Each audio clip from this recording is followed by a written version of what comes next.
है उसको लेके था। और जिस तरह से अनुसूचित क्षेत्र में संवैधानिक प्रावधानों को नजरअंदाज किया जा रहा है, इन सारे समस्त इशू को लेके हमारे 31 सूत्री मांगे थी। इन सारे मांगों को लेके हमने ज्ञापन रैली किया गया है। इसमें बड़ा जो मुद्दा था रिजर्वेशन पे था।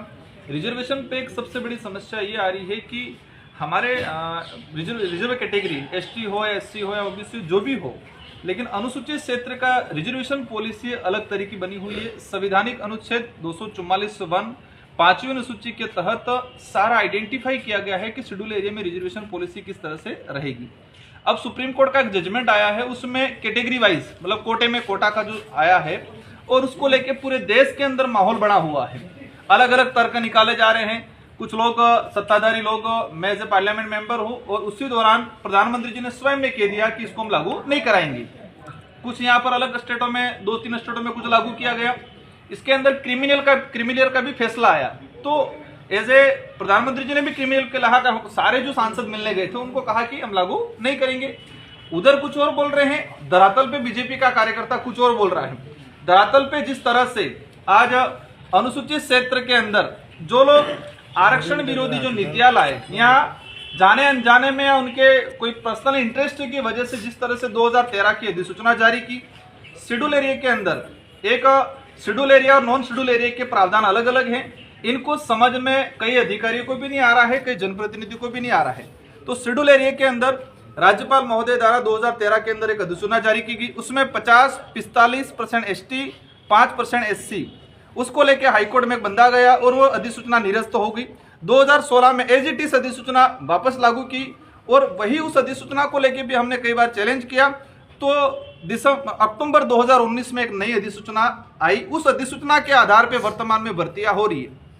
2013 की मेन अधिसूचना 2013 की है, लेकिन 2016 में इसको परिवर्तन किया। शब्दों में भावना वही है, उद्देश्य 2013 वाला ही है। 2019 में फिर चेंज किया, और यहाँ पर ये स्थिति बनी हुई है कि 45% एसटी को रिजर्वेशन, 5% एससी को और 50% ओपन कैटेगरी कर रखा है इन लोगों ने।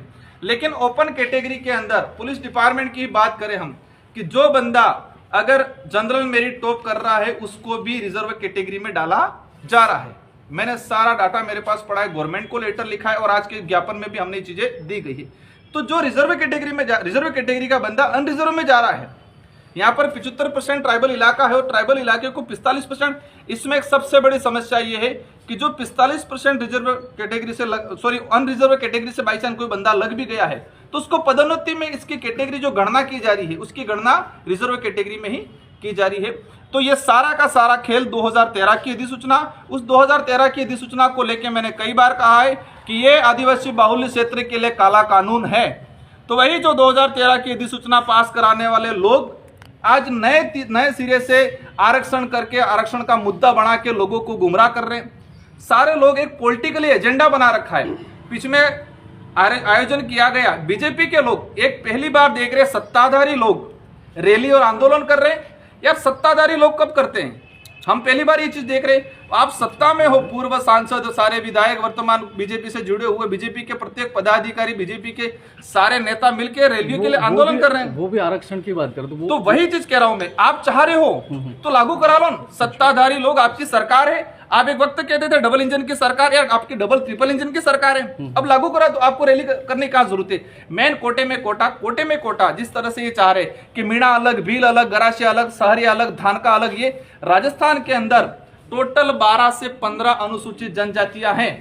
अगर अनुसूचित जनजातियां वाइज करेंगे तो 12 भागों में रिजर्वेशन बटेगा।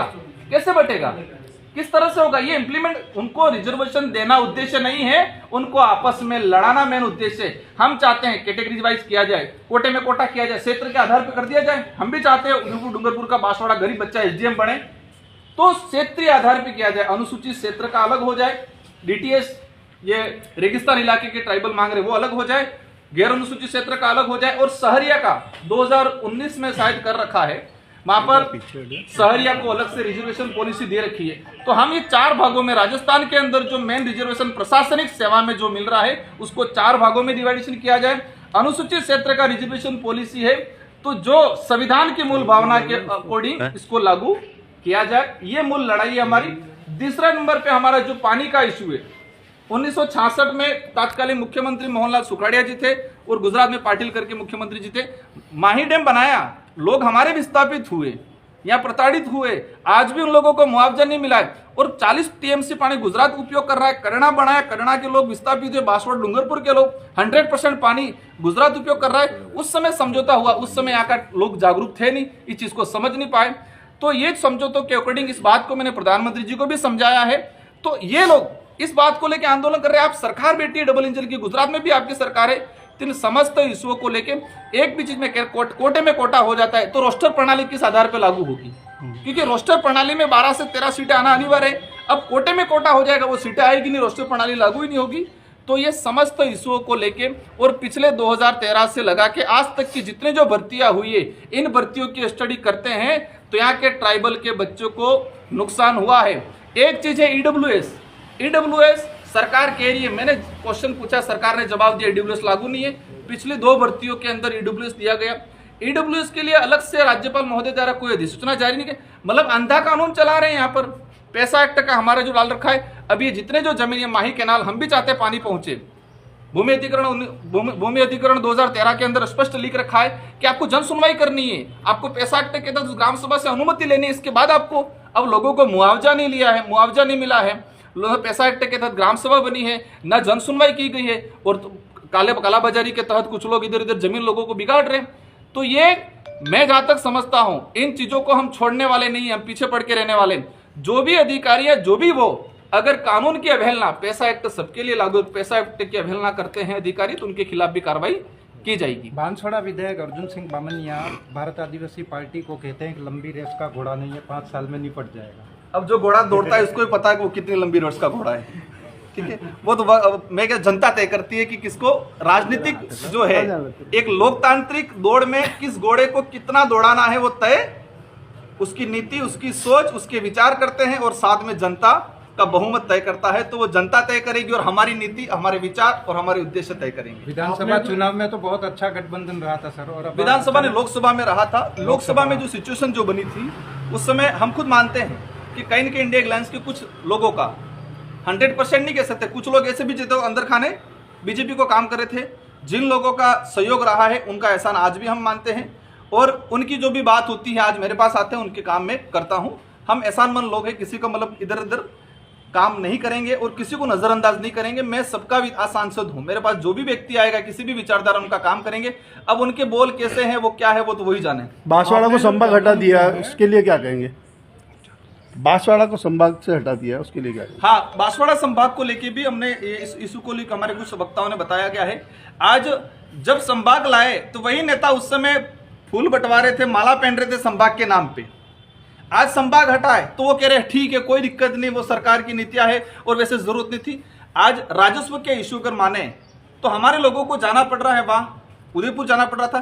कई राजस्व के इशू यहाँ पर क्लियर हुए थे, कई ऐसे एनआई एक्ट के जो इशू होते थे, कई ऐसे जो पेंशन संबंधित इशू होते थे। अगर संभाग यहाँ पर होता तो एक सरकार की स्कीम धरातल पे सही तरीके से लागू हो पाती। एक बड़ा नुकसान किया है ये बात अलग है कि यहाँ का व्यक्ति जागरूक नहीं है, मानते हैं इस बात को, इसी का सरकार फायदा उठा रही है। लेकिन जिस दिन जनता को पता चलेगा कि हमारे साथ गलत हुआ है, आज से 10 साल बाद भी पता चलेगा, 10 साल बाद भी यहाँ की जनता वर्तमान सरकार से बदला लेगी। नहीं, आपने इसके लिए कोई पहल की क्या? आपने जो ज्ञापन दिया है उसमें 11वें नंबर पे आपने पॉइंट लिखा है कि यहाँ के लोकल के कुछ लोगों ने मीणा शब्द लिखना यूज कर दिया है, सरनेम मीणा, वो पूरा मामला थोड़ा सा आइडेंटिफाई। देखो, हमारे वक्ताओं ने बताया था कि अगर इस इलाके में मीणा गोत्र या मीणा समूह के लोग होते, हम किसी भी जाति, वो भी हमारे भाई है, इस इलाके में दूसरे इलाके में इस देश के अंदर रहने वाला प्रत्येक वर्ग, प्रत्येक व्यक्ति जो मानवता में विश्वास रखता है, उसके साथ हमारी सिंपैथी है। लेकिन इस इलाके के अंदर भील समूह था। ऐतिहासिक पृष्ठभूमि पे जाए, सबसे पहले 1576 के अंदर हल्दी घाटी का युद्ध हुआ। अगर यहाँ मीणा थे तो इतिहास में यह पढ़ाया जाता कि महाराणा प्रताप का मीणाओं ने साथ दिया। 1855 के आसपास मेवाड़ बिलकोर बनाई। अगर यहाँ मीणा होते तो मीणा बिलकोर बना।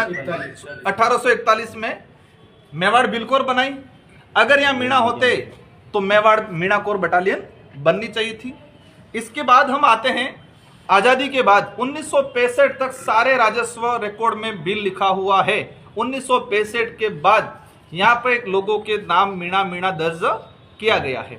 तो ये हम जहाँ तक समझे हैं, इसकी सारी स्टडी की हमने, इसका खुलासा भी करेंगे कि किसने किया, क्यों किया। और आज जो कह रहे बीजेपी वाले, सबसे पहले आप ये काम करा लो नहीं, जाके जो गलतीवंश है, जो भी हुआ है, जो बिल है उसका राजस्व रिकॉर्ड में मीणा है, उसकी जाति में मीणा है, उसको संशोधन करा लो। अब डिवाइडेशन करेंगे तो आप हमारा आसपुर का आदमी कहाँ जाएगा? बांसवाड़ा के कहीं मीणा लगा रखे, वहां कहाँ जाएंगे? तो ये सबसे बड़ा ज्वलन मुद्दा है और इन इशुओं को लेकर हम लोग काम कर रहे हैं और इसकी सारी स्टडी भी की है। 1965 के बाद ये सारा खेल क्यों हुआ, उसके पीछे भी हम लोग जा रहे हैं। धन्यवाद।